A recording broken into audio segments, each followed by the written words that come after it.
Hi, I'm Morgan. I'm going to show you how to use the price optimization solution from SurveyMonkey LaunchPad.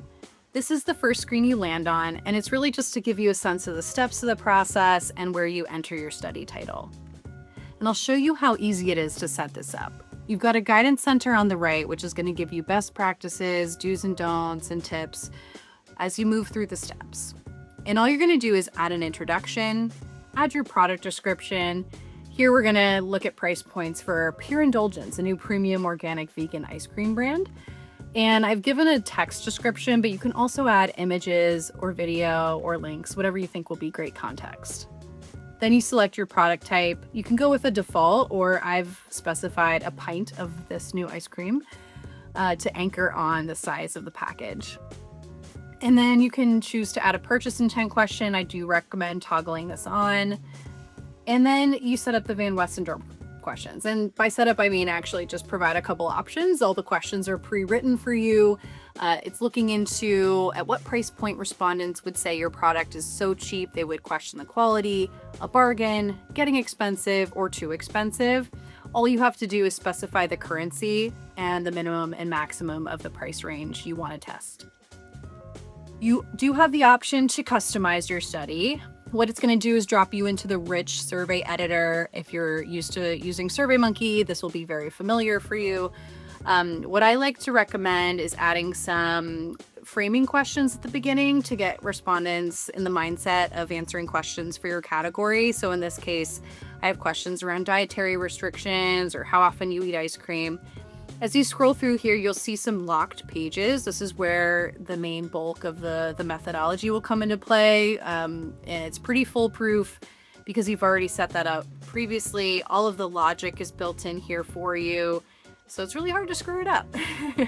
And then you can add demographic questions at the end. I've added age, gender identity, and household income.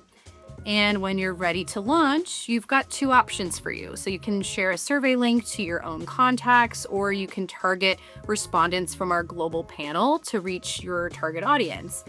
And what you're going to do here is you're going to select your sample size, so how many responses you need, and then your targeting criteria. We've got over 200 options available for you here. For example, you can narrow down a gender or age range and apply census balancing, all that good stuff. And then you can also add custom screening questions if you need to. There are a couple of additional advanced settings.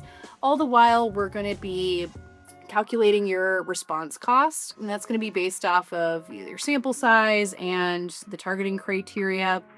And when you're ready to check out, just do so. Most projects will take about 24 to 48 hours. I've seen projects complete as little as an hour, so it can be really fast. And once your responses are in, you're going to come to the analysis screen where you will see the traditional Van Westendorp Price Sensitivity Meter visualization. It's going to plot the values across those 4 questions. Again, we have our guidance center on the right that will help you interpret this chart. But what you see here is my results are coming back with a acceptable price range of $4 to $6 with an optimal price point of $5.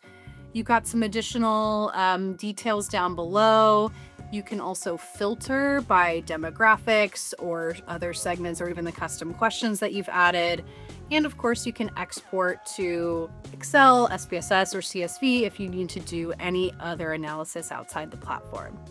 And there you have it. That's how to use the price optimization solution from SurveyMonkey LaunchPad.